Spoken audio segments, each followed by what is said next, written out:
الذين يقولون ربنا إننا آمنا فاغفر لنا ذنوبنا وقنا عذاب النار الصابرين والصادقين والقانتين والمنفقين والمستغفرين بالأسحار شهد الله أنه لا إله إلا هو والملائكة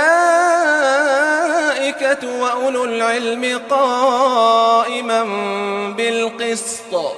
لا إله إلا هو العزيز الحكيم إن الدين عند الله الإسلام وما اختلف الذين أوتوا الكتاب إلا من بعد ما جاءهم العلم بغيا بينهم ومن